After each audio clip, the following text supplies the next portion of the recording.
আল্লাহ রাব্বুল আলামিন যেদিন আসমান বানাইছেন এবং যেদিন জমিন বানাইছেন সেখান থেকে নিয়া আল্লাহ রাব্বুল আলামিন ইসরাফিল আলাইহিস সালাতু ওয়াস সালামের দুই ঠোঁটের মাঝখানে একটা শিঙ্গা দিয়া আসমানের দিকে তাকায়া রাখাইছে। বলেন সুবহানাল্লাহ। আপনি আর আমি তো দুনিয়াতে আইসা মন চাইলে কোনো জায়গায় পয়সা রইছি, মন চাইলে কোথাও ঘুরতেছি, মন চাইলে চা খাইতেছি, পান খাইতেছি, কিন্তু আল্লাহর একটা ফেরেশতা ইসরাফিল আলাইহিস সালাতু ওয়াস সালাম তা করতে পারতেছে না। ফেরেশতা ইসরাফিল আলাইহিস সালামকে আল্লাহ রাব্বুল আলামিন একটা দায়িত্ব দিয়ে রাখছেন, যতদিন পর্যন্ত কিয়ামত না হবে ততদিন পর্যন্ত ফেরেশতা ইসরাফিল আলাইহিস সালাতু ওয়াস সালাম কি বানায়া তার দুই ঠোঁটের মাঝখানে একটা শিঙ্গা দিয়া ফেরেশতা ইসরাফিল আলাইহিস সালামকে আসমানের দিকে এইভাবে তাকায়া রাখছে। আল্লাহ যেদিন হুকুম করবে ওই দিন ফেরেশতা ইসরাফিল আলাইহিস সালাতু ওয়াস সালাম প্রথম একটা ফু দিবে, তারপরে একটা ফু দিবে, তারপরে একটা ফু দিবে। এই মোটমাট ইসরাফিল আলাইহিস সালাতু ওয়াস সালাম ওই শিঙ্গার মধ্যে তিনটা ফু দিবে। প্রথম যে ফুটা দিবে সেই ফুর নাম নাফকাতুল ফাজা। ফাজা শব্দের অর্থ হলো প্রকম্পন, ফাজা শব্দের অর্থ হলো ভূমিকম্প। এখান থেকে সূরাতু জিলজাল অর্থ ভূমিকম্প। বাইরে আমার বাবার আমার যখন প্রথম ফুটা দিবে, ফু দেওয়ার সাথে সাথে সমস্ত কিছু দুলতে থাকবে, নাড়াচাড়া করতে থাকবে। আসমান দুলবে, জমিন দুলবে, নাড়াচাড়া করবে। আসমানের মধ্যে যা কিছু আছে নাড়াচাড়া করতে থাকবে, জমিনের মধ্যে যা কিছু আছে নাড়াচাড়া করতে থাকবে। এরকম ভাবে দুলতে থাকবে, দুলতে থাকবে, দুলতে থাকবে। ইদারুজ্জাতিল আরদু রাজ্জা ওয়া বুসাতিল জিবালু বাসসা ফাকানাত হাবাআম মুনবাসসা ইদাস সামাউ فطرت وإذا الكواكب انتثرت وإذا البحار فجرت। আসমান খন্ড খন্ড হয়ে যাবে, পাহাড় পাহাড় ধ্বংস হয়ে যাবে। তাহলে প্রথম ফু দেওয়ার সাথে সাথে সমস্ত কিছু দুলতে থাকবে। দেখেন কঠিন কথা শোনেন, ওই সময় কেউ থাকবে মসজিদে, কেউ থাকবে মাদ্রাসায়, কেউ থাকবে গানের কনসার্টে। ফু দিছে, দুলতেছে, নাড়াছে, একজনে এক কাজে গেছে। কি বলেন? আবার এত কঠিন একটা কথা আসছে এইখানে যে কারো কোনো মায়ের পেটে মাত্র 3 মাস বা 4 মাস হয়েছে, একটা বাচ্চা পেটে আল্লাহ তাআলা দান করছে। ওইখানে বাচ্চার কোনো আকার কালার কিচ্ছুই হয় নাই, বরং একটা মাত্র সামান্য গোশতের একটা টুকরা হয়েছে। তাইলে একটা সন্তান ভূমিষ্ঠ হইতে তো সময় লাগে, কি বলেন? অথচ মাত্র একটা গোশতের টুকরা হয়েছে। কয় যে ওই সময় প্রথম ফু দেওয়ার সাথে সাথে সমস্ত কিছু এরকম ধ্বংস হয়ে যাবে, নাড়াচাড়া করতে থাকবে, দুলতে থাকবে। তখন এমন ভাবে মানুষটাও নড়াচড়া করবে, দুলবে, এমন ভাবে দুলতে থাকবে। কয় যে মায়ের পেটে যে সামান্য একটা গোশতের একটা টুকরো হয়েছে, এখনো বাচ্চার আকার ধারণ করে নাই।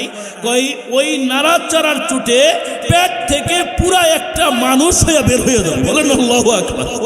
কত কঠিন ভাবে নাড়াচাড়া করবে। ভূমিকম্প হইলে সামান্য হয়, সামান্য হইলে আমরা হয়তো একটু দাঁড়ায় থাকলে বৈশা যাই, আর কিয়ামতের আগের ভূমিকম্প সামান্য হবে না, 1 দিন 2 দিন 5 দিন 10 দিন ব্যাপী হইতে থাকবে। কোথায় যাবেন আপনারা? আমরা কোথায় যাব? কোথায় যাওয়ার চান্স পাওয়া যাবে? এরপরে আল্লাহ রাব্বুল আলামিন ফেরেশতা ইসরাফিল আলাইহিস সালাতু ওয়াস সালাম কি হুকুম দিয়ে দিবে, ও ফেরেশতা ইসরাফিল আর দেরি করিস না, আর দেরি করিস না, তুই তোর সিংহার মধ্যে দ্বিতীয় নাম্বার ফুটা দিয়ে দি, দ্বিতীয় নাম্বার ফু দিয়া তুই তোর দায়িত্বটা শেষ কর। ইসরাফিল আলাইহিস সালাম দ্বিতীয় নাম্বার ফু দিয়ে দিবে।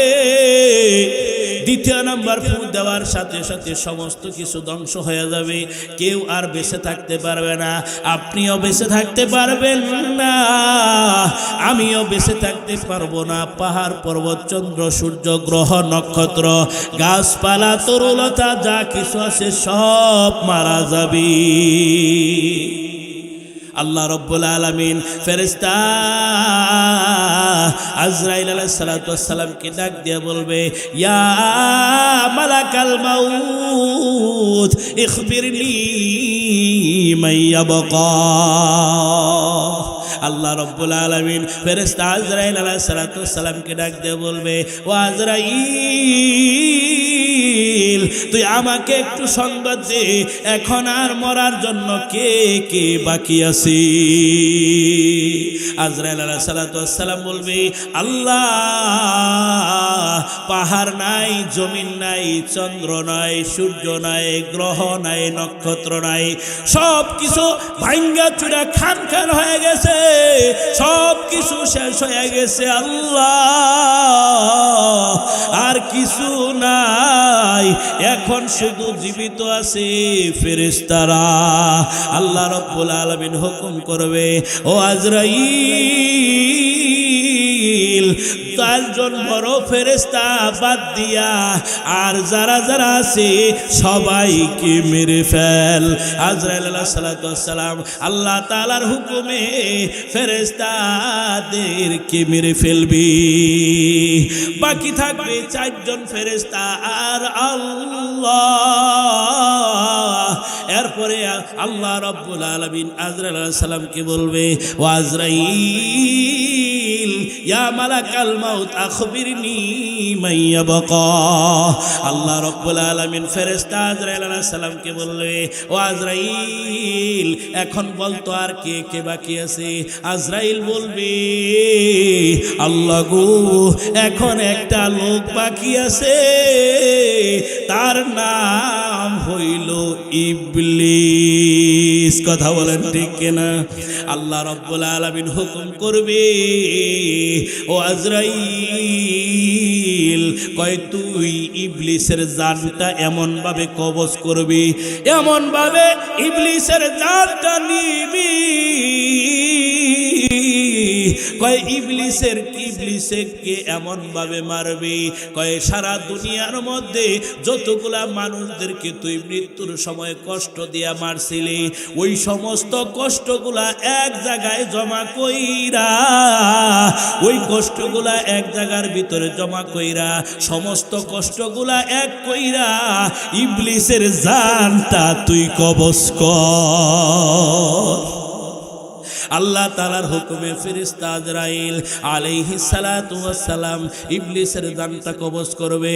এরপরে আল্লাহ রাব্বুল আলামিন ফেরেশতা আজরাইল আলাইহিস সালামকে বলবেন, ইয়া মালাকাল মাউত আখবিরনি মাইয়াবকা। আল্লাহ রাব্বুল আলামিন ফেরেশতা আজরাইল আলাইহিস সালামকে বলবে, ও আজরাইল, এখন আমাকে জানা আর কে কে মরার জন্য বাকি আছে।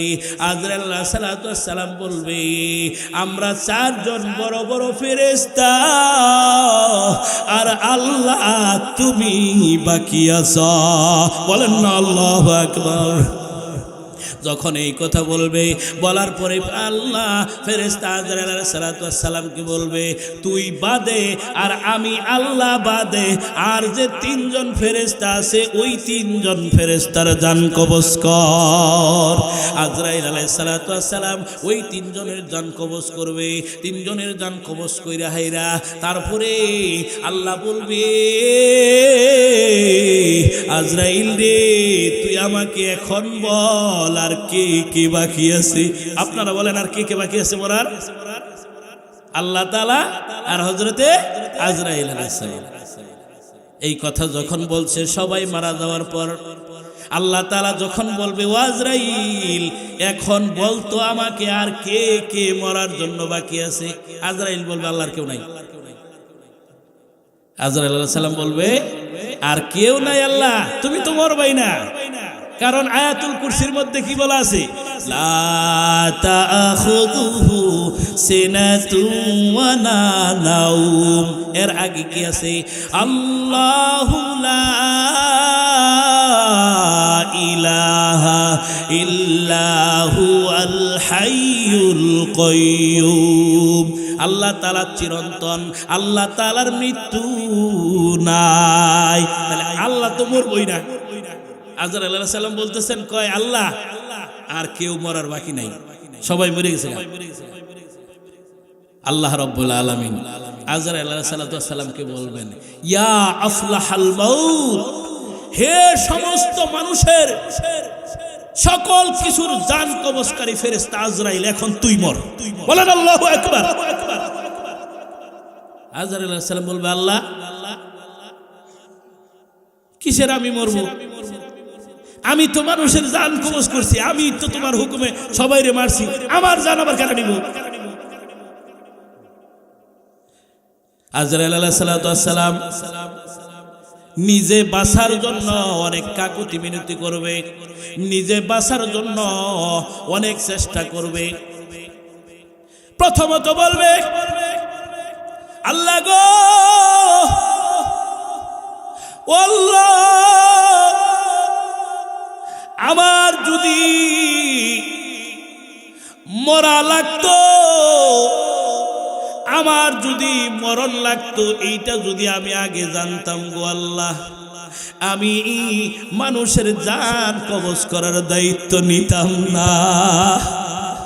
আমি তো ভাবছি আমি আজরাইল মানুষের জান কবজ করি, আল্লাহ গো তোমার হুকুমে আমি মানুষের জান কবজ করি। আল্লাহ আমি তো মনে করছি আমি মরব না।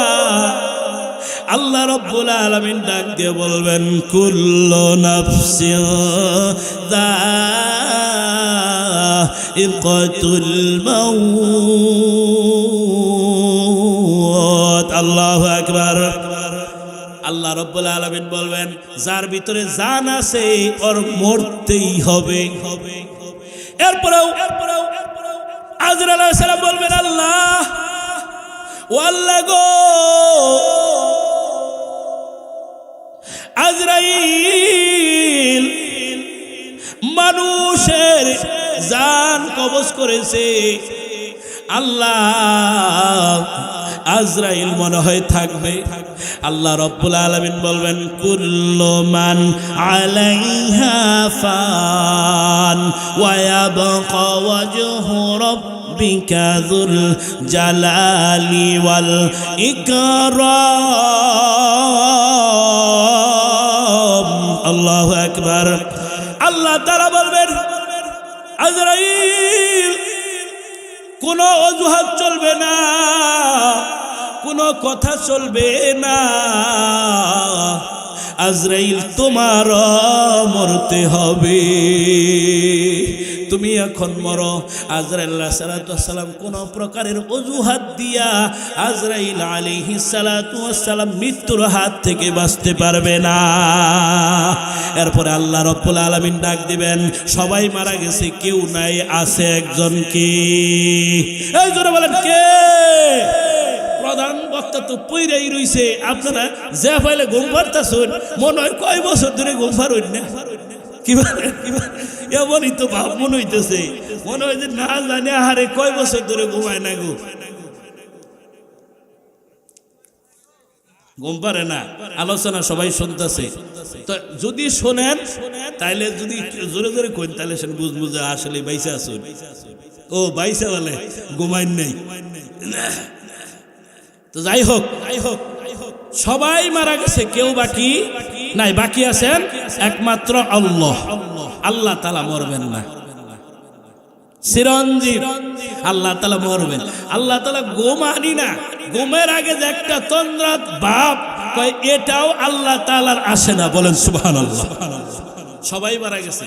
আচ্ছা, আজরাইল আলাইহিস সালাতু ওয়াস সালাম কি কয়, ইসরাফিল আলাইহিস সালাতু ওয়াস সালাম দ্বিতীয় ফুৎকারের পরে আল্লাহ তাআলা কি কয়, আজরাইল আলাইহিস সালামের আগে এই তিনজন ফেরেশতা মারা গেছে, জিবরাইল আলাইহিস সালাম, মিকাইল আলাইহিস সালাম, ইসরাফিল আলাইহিস সালাম। আচ্ছা, ইসরাফিল আলাইহিস সালামকে যে আল্লাহ তাআলা সিংহায় ফুৎকার দেওয়ার জন্য এরকম ভাবে তাকে সৃষ্টি করে রাখছে, ফু তো এখন একটা বাকি আছে।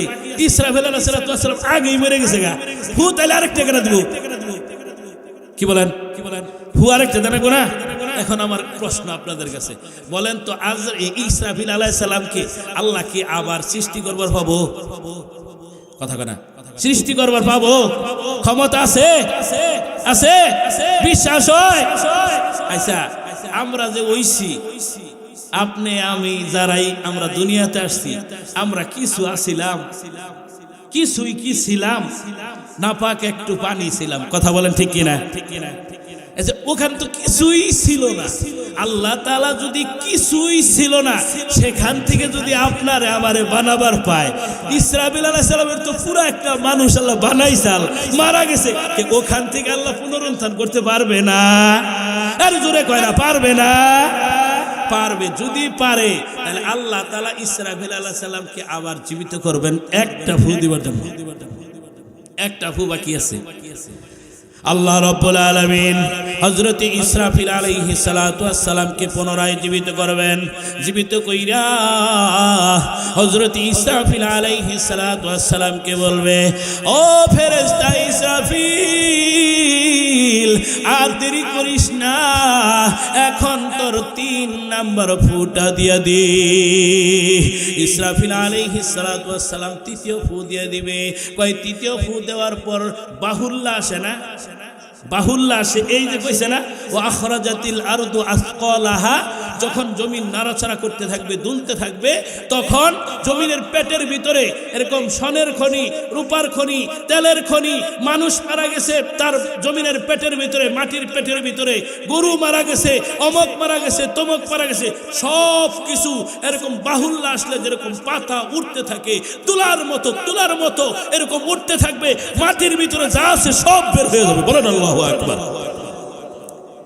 3 নাম্বার ফু দেওয়ার পর সর্বপ্রথম কেরা জীবিত হবো? একটু প্রশ্ন করি। ফু তো দিল, পূর্ব ঠিক আছে, উঠলো বুঝলাম, সর্বপ্রথম কে উঠবে? কেরা কোহায়? এটা কিন্তু রেকর্ড হইতেছে। আমি কিন্তু কিছু কিছু কথা খাস বাংলা কই হালাইতেছি, সর্বনাশ। এর না কাইটা কুইটা সব সিস্টেম করব। সর্বপ্রথম কে উঠবে? এর আগে আমি একটা কথা বলি, সর্বপ্রথম দুনিয়া সৃষ্টির পরে সর্বপ্রথম কে মারা গেছে? এটা প্রশ্ন আমার আগে। কেরা? তাই আরেক ওয়াজে গেছি, এই আলোচনা করছি, একই অবস্থা, প্রশ্ন উত্তর দিছে আদম আলাইহিস সালাম। আচ্ছা, সর্বপ্রথম যিনি মারা গেছে আমি বলি হাবিল। কথা বলেন ঠিক কিনা? হাবিল মারা গেছে না? হাবিলের মারছে কে? তার ভাই কাবিল। কি বলেন? ওইখান থেকেই কিয়ামত পর্যন্ত যত মানুষ অন্যায়ভাবে কাবিল হাবিলকে অন্যায়ভাবে মারছে, ওর কোনো দোষ নাই, অন্যায়ভাবে মারছে, এই কিয়ামত পর্যন্ত যত মানুষ একজন আরেকজনকে অন্যায়ভাবে মারবে, কোনো দোষ নাই। কিয়ামত পর্যন্ত এর এক অংশ গুনাহ কাবিলের আমলনামায় যাইতে থাকবে। কামটা ভালো করছে না খারাপ করছে? ফিরি ফিরি ফিরি ফিরি গুনাহ কামাই করতেছে।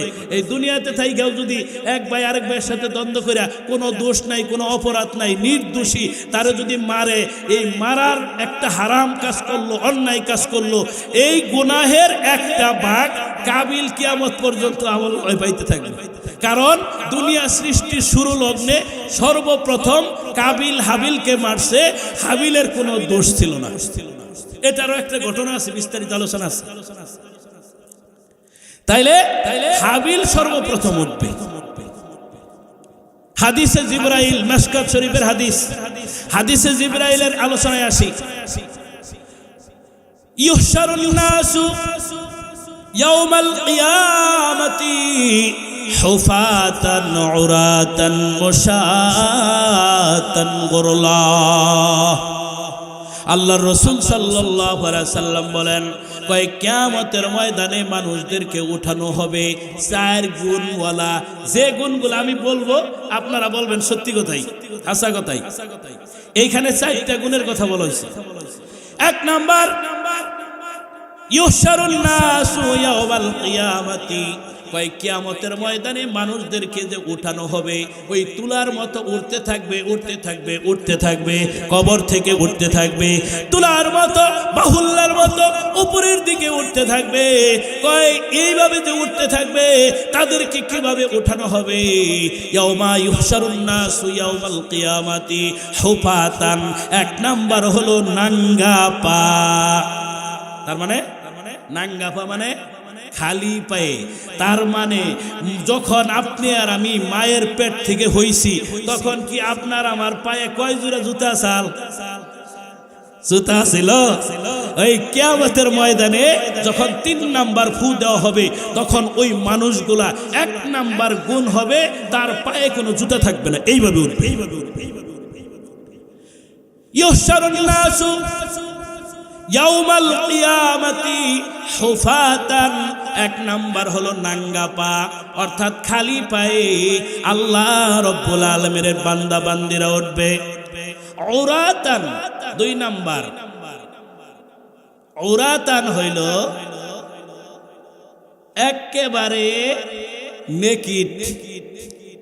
আমরা যখন হইছি, কাউ শরীরে কয় প্রকারের কাপড় আছিল?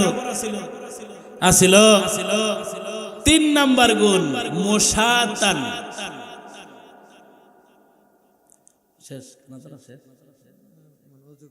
আচ্ছা শেষ আমার, আমি এটা শেষ হবো না, আরো অনেক আলোচনা আছে এখানে। মুশাতান মানে পায়ে হাইটা। এই আসমান ভেঙে গেছে, পাহাড় ধ্বংস হয়ে গেছে, জমিন ধ্বংস, কিছুই নাই। আচ্ছা ওই জায়গার ভিতরে কিবা করে যাব? মুশাতান, রেল নাই, ট্রেন নাই, বাস নাই, প্রাইভেট কার নাই, হুন্ডা নাই, সাইকেল নাই, কোনো কিছুই নাই। তাহলে ওই জায়গায় কিবা করে যাব? মুশাতান, অর্থাৎ পায়ে হাইটা হাইটা, পায়ে হাইটা হাইটা যাব, কিছুই নাই। গোরলা, গোরলা 4 নম্বর হলো গোরলা।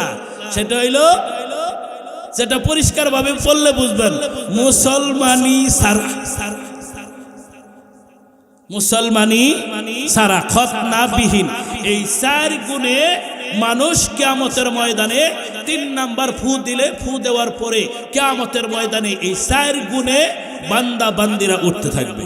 তাহলে 1 নাম্বার বললাম জুতা ছাড়া, নাকি খালি পায়ে।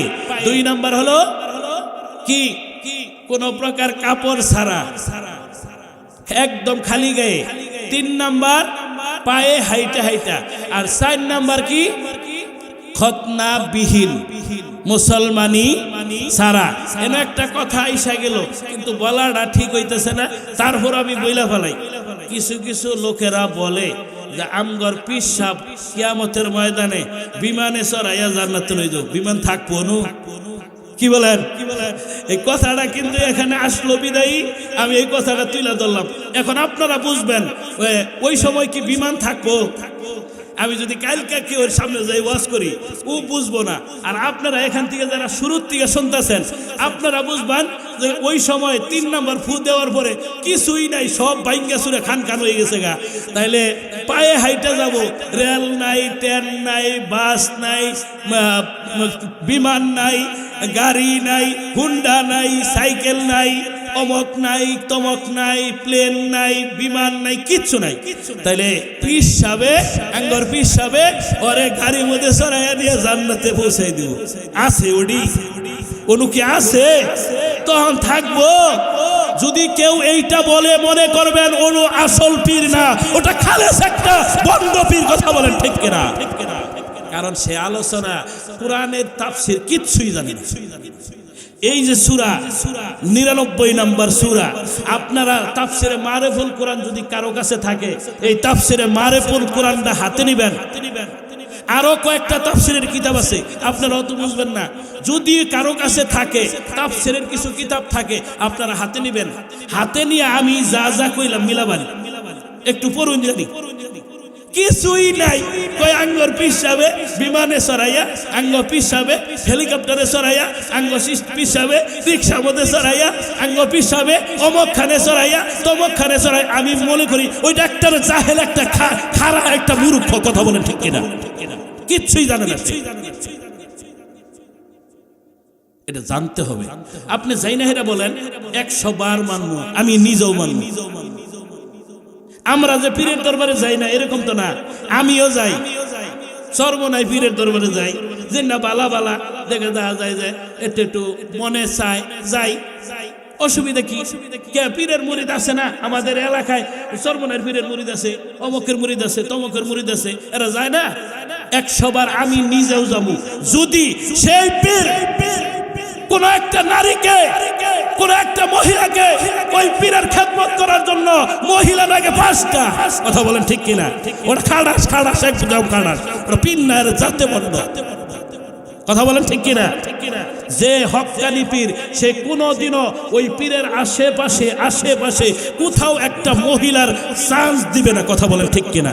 আর হ্যাঁ, পীরের পেট টিফন লাগে, পাও টিফন লাগে, মাথা টিফন লাগে, মহিলা মানুষ দিয়ে খাড়াস, ওটা খাড়াস।